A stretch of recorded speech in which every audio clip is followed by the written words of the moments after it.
Hello everyone. तो कैसे हैं आप सभी। आई होप कि आप सभी अच्छे होंगे, आप सबकी पढ़ाई भी बेहतरीन तरीके से चल रही होगी। तो दोस्तों, अगर आप भी 2025 में सीयूटी एग्ज़ाम देने वाले हैं तो इस वीडियो में बताए गए सारे क्वेश्चंस को जरूर तैयार कर लीजिएगा। आप सभी के लिए वेरी वेरी इंपॉर्टेंट क्वेश्चन लेकर के आ चुके हैं, जो क्वेश्चन रहने वाले हैं आपके हिस्ट्री के। आप लोगों को पता होगा कि जनरल टेस्ट में हिस्ट्री के भी क्वेश्चन आते हैं। पिछले साल के क्वेश्चन पेपर अगर आप लोगों ने सॉल्व नहीं किया है तो इस चैनल के माध्यम से पिछले साल के क्वेश्चन पेपर को भी मैं सॉल्व कराऊंगा। मेरे पास क्वेश्चन पेपर अवेलेबल हो चुका है। आप लोग इस चैनल को सब्सक्राइब कर सकते हैं। आज से डेली वीडियोस मिलना प्रारंभ हो गई हैं। इस चैनल के माध्यम से आप लोग जो है अपनी तैयारी को बहुत ही अच्छा बना सकते हैं। तो चलिए हम बात करेंगे सबसे पहले हिस्ट्री के कुछ ऐसे इंपॉर्टेंट क्वेश्चन की जो बिल्कुल बेसिक हैं, यानी हिस्ट्री की शुरुआत हम यहाँ से करने वाले हैं। तो इस वीडियो में बताए गए जितने भी क्वेश्चन होंगे बहुत कम ही क्वेश्चन है और सारे क्वेश्चन आप सभी के लिए इंपॉर्टेंट हैं। तो जो भी क्वेश्चन मैं बता रहा हूँ उन सभी क्वेश्चंस को तैयार कर लीजिएगा दोस्तों। तो पहला क्वेश्चन आप सभी के सामने है, सिंधु घाटी सभ्यता के लोगों का मुख्य व्यवसाय निम्न में से क्या था। तो आप सभी को इसमें टिक करना है। 4 ऑप्शंस दिए गए हैं। पहला है कृषि, दूसरा है पशुपालन, तीसरा ऑप्शन है शिकार और चौथा है व्यापार। तो आप सभी को याद रखना है दोस्तों, ऑप्शन नंबर डी बिल्कुल सही हो जाएगा। सिंधु घाटी सभ्यता के लोगों का मुख्य व्यवसाय था व्यापार। ठीक है, तो ये ऑप्शन आपका करेक्ट हो जाएगा। नेक्स्ट क्वेश्चन की तरफ मूव करते हैं। तो अगला क्वेश्चन आप सभी के सामने हर्षचरितम, ठीक है, हर्षचरित जो रचना है निम्न में से किसके द्वारा लिखी गई है। तो पहला ऑप्शन दिया गया है वाल्मीकि, दूसरा है कालिदास, तीसरा है वेदव्यास, चौथा है बाणभट्ट। तो आप सभी को याद रखना है दोस्तों, ये बाणभट्ट के द्वारा लिखी हुई रचना है। तो ऑप्शन नंबर डी बिल्कुल करेक्ट ऑप्शन हो जाएगा। हर्षचरित किसने लिखा है, बाणभट्ट ने। अगले क्वेश्चन की तरफ मूव करते हैं। तो थर्ड नंबर क्वेश्चन आप सभी के सामने, इनमें से किसे मानव का आदि पूर्वज माना जाता है। तो आप सभी को याद रखना है दोस्तों, इनमें से किसको जो है मानव का आदि पूर्वज माना जाता है। तो आप लोग हमेशा बताएंगे ऑस्ट्रेलोपिथेकस को। ठीक है, किसको माना जाता है, ऑस्ट्रेलोपिथेकस को। ऑप्शन नंबर डी बिल्कुल सही हो जाएगा। अगले क्वेश्चन की तरफ चलते हैं। तो अगला क्वेश्चन है 4 नंबर, इतिहास विगत की राजनीति है, यह किसने कहा था। ये जो कथन दिया गया है ये कथन किसने कहा था। पहला ऑप्शन है इसमें कार्लायल ने, दूसरा ऑप्शन है सीले ने, तीसरा ऑप्शन है ट्रेवेलियन ने और चौथा ऑप्शन है स्टब्स ने। इसमें से ऑप्शन नंबर आपका बी बिल्कुल सही हो जाएगा। ये बात कही थी सीले ने। ठीक है, ये जो कथन दिख रहा है इतिहास विगत का राजनीति है, ये कथन कहा था सीले ने। ठीक है, अगले क्वेश्चन की तरफ मूव करते हैं। तो अगला क्वेश्चन है 5 नंबर क्वेश्चन, निम्नलिखित में से अष्टाध्यायी किसके द्वारा लिखी गई है। तो अष्टाध्यायी जो रचना है ये किसके द्वारा लिखी गई है। पहला ऑप्शन है पाणिनि, दूसरा है वाल्मीकि, तीसरा ऑप्शन है वेदव्यास, चौथा है शुक्रदेव। तो आप सभी को याद रखना है ये रचना जो है पाणिनि के द्वारा लिखी गई है, यानी जो अष्टाध्यायी रचना है ये किसके द्वारा लिखी गई है, पाणिनि के द्वारा। ऑप्शन नंबर ए बिल्कुल सही आंसर हो जाएगा। अगले क्वेश्चन की तरफ चलते हैं। तो अगला क्वेश्चन है, इतिहास अपने को दोहराता है, यह कथन किस विद्वान का है। ठीक है, आप सभी लोग बताएंगे कि इतिहास अपने को दोहराता है, यह कथन किसका है।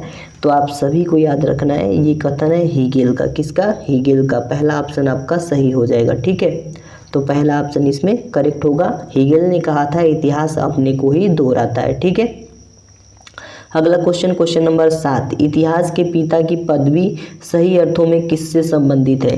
यानी कि इतिहास के मतलब जनक किसको कहा जाता है। तो आप सभी को याद रखना है हेरोडोटस को। ऑप्शन नंबर सेकंड में देखेंगे हेरोडोटस, ऑप्शन बिल्कुल सही हो जाएगा। यानी इतिहास के जनक जो है हेरोडोटस को माना जाता है। तो इसलिए इतिहास के पिता की पदवी जो है सही अर्थों में किससे संबंधित होगा, हेरोडोटस से संबंधित होगा। ठीक है, हेरोडोटस सही ऑप्शन हो जाएगा आपका। अगले क्वेश्चन की तरफ चले। तो अगला क्वेश्चन है मिलिंद पन्हो, राजा मिलिंद और निम्न में से किस बौद्ध भिक्षु के मध्य संवाद के रूप में है। तो कौन वो बौद्ध भिक्षु थे जिनका संवाद जो है मिलिंद राजा के साथ हुआ था। तो आप सभी को याद रखना है नागसेन। ऑप्शन नंबर सी बिल्कुल बेसिक क्वेश्चन है दोस्तों। ऐसे क्वेश्चन आपके सीयूटी के एग्जाम में आ सकते हैं। इसके अलावा जो पिछले साल में क्वेश्चंस आपके इतिहास से, आपके मैथमेटिक्स से, ये सारे क्वेश्चन जो भी पूछे गए थे मैं प्रॉपर पेपर लाऊंगा, एक एक क्वेश्चन का सॉल्यूशन भी बताते जाऊंगा। ठीक है, अभी जो है मैं जितने भी क्वेश्चन बता रहा हूँ बिल्कुल शुरुआत कर रहा हूँ, ये बेसिक चीजें हैं, आपको पता होनी चाहिए। अगला क्वेश्चन है, निम्न में से तिथियों के साथ प्रयुक्त होने वाला बीसी किसका संक्षिप्ताक्षर है। ठीक है, तो इसमें से कौन सा ऑप्शन सही होगा। बीसी का फुल फॉर्म मतलब क्या है। ठीक है, तो बीसी का फुल फॉर्म होता है बिफोर क्राइस्ट। क्या होता है, बिफोर क्राइस्ट। पहला ऑप्शन देखेंगे आप, ये ऑप्शन आपका करेक्ट ऑप्शन हो जाएगा, ये बिल्कुल सही ऑप्शन है। ठीक है, अगले क्वेश्चन की तरफ चलें तो 10 नंबर क्वेश्चन है, हम इतिहास से यही सीखते हैं कि आदमी इतिहास से कभी कुछ नहीं सीखता। ठीक है, ये कथन किसने कहा था। ये जो कथन है कि हम इतिहास से यही सीखते हैं कि आदमी इतिहास से कभी कुछ नहीं सीखता, यह कथन किसने कहा था। तो ये कथन जो है किसने कहा था, हीगेल ने। ऑप्शन नंबर डी बिल्कुल करेक्ट ऑप्शन हो जाएगा आपका। हीगेल ने कहा था कि हम इतिहास से यही सीखते हैं कि आदमी इतिहास से कभी कुछ नहीं सीखता। ठीक है, ये ऑप्शन आपका सही हो जाएगा। अगले क्वेश्चन की तरफ चले तो 11 नंबर क्वेश्चन है, प्रथम यूनानी इतिहास का निम्न में से कौन विद्वान था। ठीक है, तो आप सभी को याद रखना है, हेरोडोटस जो है प्रथम यूनानी इतिहास का विद्वान था। ठीक है, ऑप्शन नंबर सी बिल्कुल सही हो जाएगा। ठीक है, अगले क्वेश्चन की तरफ चलते हैं तो अगला क्वेश्चन, इनमें से किस पदार्थ का उपयोग हड़प्पा काल की मोहरों के निर्माण के में मुख्य रूप से किया गया था। ठीक, तो आप सभी को याद रखना है, इनमें से जो है सेलखड़ी का प्रयोग जो है उस समय हड़प्पा काल के मोहरों में जो है किया गया था। ठीक है, तो ऑप्शन नंबर डी बिल्कुल सही हो जाएगा, सेलखड़ी का प्रयोग। अगला क्वेश्चन 13 नंबर है, इनमें से किसे मृतकों का अंतिम संस्कार करने वाला प्रथम मानव माना जाता है। ठीक है, इनमें से कौन ऐसे मानव हैं जिन्हें मृतकों का अंतिम संस्कार करने वाला मानव माना जाता है। तो ऑप्शन नंबर ए निएंडरथाल को। ठीक है, किसको माना जाता है, निएंडरथाल को। ठीक है, अगले क्वेश्चन की तरफ चलते हैं तो अगला क्वेश्चन 14 नंबर,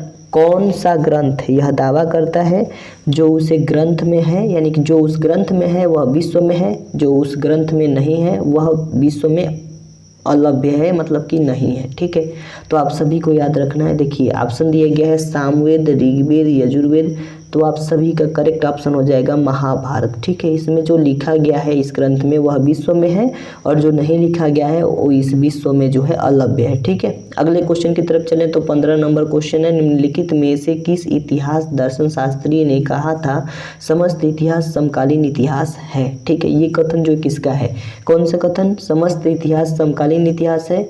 इस कथन के लेखक कौन है, मतलब कि इस कथन को कहने वाले कौन हैं, आप सभी को याद रखना है दोस्तों।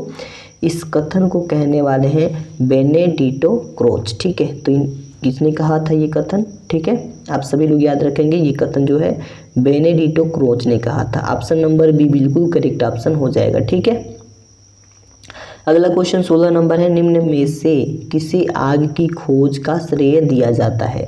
आग की खोज का श्रेय जो है किसे दिया जाता है इनमें से, तो आप सभी को याद रखना है होमो इरेक्टस को। ठीक है, किसे दिया जाता है, होमो इरेक्टस को। ऑप्शन नंबर सी, सॉरी यहाँ पे देख लीजिए, होमो इरेक्टस को दिया जाता है श्रेय आग की खोज करने का, तो ये ऑप्शन आपका सही हो जाएगा। अगला क्वेश्चन है 17 नंबर, इनमें से किसकी तुलना मैकियावेली के प्रिंस से ही की जाती है। ठीक है, इनमें से किसकी जो तुलना है मैकियावेली प्रिंस से की जाती है, आप सभी को याद रखना है कौटिल्य का अर्थशास्त्र। कौटिल्य का जो अर्थशास्त्र है इसकी जो तुलना है मैकियावेली के प्रिंस से ही की जाती है, तो ऑप्शन नंबर डी बिल्कुल सही हो जाएगा। अगले क्वेश्चन की तरफ चले तो 18 नंबर क्वेश्चन है, कौटिल्य के अर्थशास्त्र में निम्न में से किस पहलू पर प्रकाश डाला गया है, तो आप सभी को याद रखना है। देखिए पहला ऑप्शन दिया गया आर्थिक जीवन, सामाजिक जीवन, राजनीतिक नीतियाँ और धार्मिक जीवन, तो इसमें से करेक्ट ऑप्शन होगा राजनीतिक नीतियाँ। ठीक है, ऑप्शन नंबर सी बिल्कुल करेक्ट ऑप्शन हो जाएगा। कौटिल्य के अर्थशास्त्र में इसी पहलू पर प्रकाश डाला गया है। ठीक है, अगले क्वेश्चन की बात करें तो 19 नंबर क्वेश्चन है, सबसे पहले का मानव सदृश प्राणी जो प्रज्ञा मानव से प्रजातीय रूप में भिन्न था उसे सामान्यतया किस रूप में जाना जाता है, तो आप सभी को याद रखना है उस प्राणी को जो है जाना जाता है पिथेकेनथ्रोपस के नाम रूप में। ठीक है, पिथेकेनथ्रोपस के रूप में जो है जाना जाता है, तो ये ऑप्शन आपका करेक्ट ऑप्शन हो जाएगा। अगले क्वेश्चन की बात करें तो 20 नंबर क्वेश्चन है, इतिहास वर्तमान एवं अतीत के बीच अंतहीन वार्ता है, यह कथन किसका है। ठीक है, इतिहास वर्तमान एवं अतीत के बीच अंतरहीन वार्ता है। ठीक है, तो ये कथन जो है किसका है, तो आप सभी को याद रखना है ये कथन जो है EH कार का है, तो ऑप्शन नंबर सी बिल्कुल करेक्ट ऑप्शन हो जाएगा। आई होप कि आपको ये 20 प्रश्न जो है समझ में आ गए होंगे। ये 20 प्रश्न बिल्कुल इतिहास के बेसिक प्रश्न थे जो आपको पता होने चाहिए।